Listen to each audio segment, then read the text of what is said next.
اچھا، اس کانٹیکسٹ میں ایک اور حدیث بیان کر دوں، بخاری اور مسلم دونوں میں ہے، جس کو لوگ مس یوز کرتے ہیں، انما الاعمال بالنیات۔ یہ بخاری کی پہلی حدیث ہی یہی ہے، ایون مشکات میں بھی پہلی حدیث یہی ہے، مقدمے میں انہوں نے لی ہے کہ اعمال کا دار و مدار نیتوں پر ہے۔ تو جو لوگ ایکسٹرا جوڈیشل ایکٹیویٹیز کرتے ہیں حب الوطنی کے نام کے اوپر یا توہین مذہب کے نام کے اوپر، وہ اکثر یہی لیم ایکسکیوز کہتے ہیں کہ اگر ہم نے ناحق بھی کسی کو قتل کر دیا تو وہ جنت میں ہی پہنچ گیا، جی اس کو جزا مل جائے گی۔ لیکن چونکہ ہماری نیت صاف تھی، ہمیں بھی اللہ تعالیٰ نہیں پوچھے گا۔ نہ، اس طرح نہیں ہونا۔ یہ نیت صاف ہونا صرف نیک عمل کے لیے، برے عمل کے لیے نہیں ہے۔ برا عمل چاہے اچھی نیت سے ہو یا بری نیت سے، وہ حرام ہی ہے۔ برا عمل چاہے اچھی نیت سے ہو یا بری نیت سے، وہ حرام ہی ہے۔ برا عمل چاہے اچھی نیت سے ہو یا بری نیت سے، وہ حرام ہی ہے۔ ہاں، نیک عمل اگر اچھی نیت سے ہو تو ثواب، اور بری نیت سے ہو تو گناہ بھی ہوگا اور وہ عمل بھی ضائع ہوگا۔ کیونکہ یہ حدیث پوری یوں ہے کہ اعمال کا دار و مدار نیتوں پر ہے۔ جو شخص اللہ اور اس کے رسول کے لیے ہجرت کرے، اس کی ہجرت اللہ اور اس کے رسول کے لیے لکھی جائے گی، اور جس نے ہجرت کی دنیاوی کسی کاروبار کی خاطر یا کسی عورت سے نکاح کی خاطر، اب یہ دونوں کا عمل حال ہے، کاروبار کرنا بھی اور نکاح کرنا بھی۔ تو نبی علیہ السلام نے کلیریفائی کیا کہ اگر کسی نے عورت سے نکاح کی خواہش میں یا کاروبار کے لیے نیت کی ہے تو اس کی نیت پھر اس کے لیے لکھی جائے گی، اس کو ایکسٹرا آرڈنری ثواب نہیں ہوگا۔ تو یہ حلال کام کی بات ہو رہی ہے۔ یہ انما الاعمال بالنیات آدھی حدیث پڑھتے ہیں، پوری حدیث پڑھیں تو صحیح۔ لہذا اس کو مس یوز نہیں کر سکتے۔ برا عمل چاہے اچھی نیت سے ہو یا بری نیت سے، وہ حرام ہے، اس کو ہم بالکل سپورٹ نہیں کرتے۔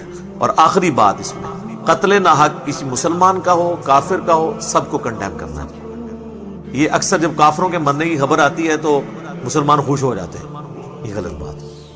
اور بڑے فخریہ ہمارے بھی علماء بتا رہے ہوتے ہیں، جی ہٹلر نے 60 لاکھ یہودی قتل کر دیے، ہولوکاسٹ کہتے ہیں۔ چلے محتاط اندازہ بعض لوگ کہتے ہیں نہیں 60 نہیں تھے، 6 لاکھ تھے۔ چلے 6 لاکھ بھی کوئی چھوٹا فگر تو نہیں ہے۔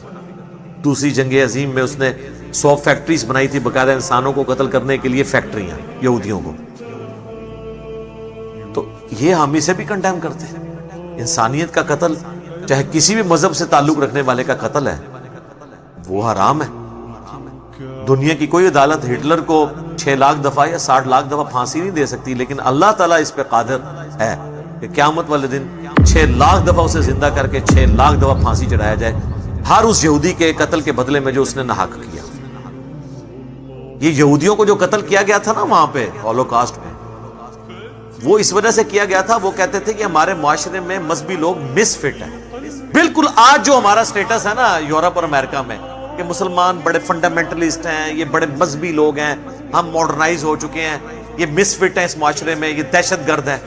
سیم یہی سٹیٹس یہودیوں کا اس زمانے میں ہوتا تھا، کیونکہ مذہبی تو تھے۔ آج بھی دیکھ لیں ان کی داڑیاں، آپ بتائیں نا تو وہ اہل حدیثوں کی طرح لمبی لمبی داڑیاں ہیں، ان کی زلفیں بھی رکھی ہوئی ہیں، نورانی چہرے بھی ہیں، ٹوپیاں بھی ہیں۔ وہ مذہبی ہونے کی وجہ سے ان کو قتل کیا گیا تھا۔ تو ہم اس قتل کو بھی ناحق سمجھتے ہیں، کسی مسلمان کے قتل کو بھی، کسی ہندو کے قتل کو بھی، کسی بھی کافر کے، کسی ایتھیسٹ کے قتل کو بھی قتل ناحق کو قتل سمجھتے ہیں، اور اسے کنڈیم کرنا چاہیے، اور قتل کے بدلے قتل کی سزا کو اسٹیبلش کرنا چاہیے۔ اور اسی میں انسانیت کی زندگی ہے، جو سورۃ البقرہ کی آیت نمبر 179، وَلَكُمْ فِي الْقِصَاصِ حَيَاةٌ يَا أُولِي الْأَلْبَابِ، قصاص میں انسانیت کی زندگی چھپی ہے، اے عقل مندو، لعلکم تتقون، تاکہ تم تقوی اختیار کر سکو۔ اللہ تعالیٰ سے دعا ہے جو حق بات میں نے کہی اللہ تعالیٰ ہمارے دلوں میں راسخ فرمائے۔ اگر جذبات میں میرے منہ سے کوئی غلط بات نکل گئی تو اللہ تعالیٰ ہمیں ہمارے دلوں ہی سے اسے دھو ڈالے، معاف کر دے، ہمیں معاف بھی فرما دے، ہمیں کتاب و سنت کی تعلیمات پر عمل کر کے دوسرے بھائیوں تک پہنچانے کی توفیق عطا فرمائے۔ سبحانک اللہم و بحمدک، اشہد ان لا الہ الا انت، استغفرک و اتوب الیک، وما علینا الا البلاغ المبین۔ جزاکم اللہ خیرا۔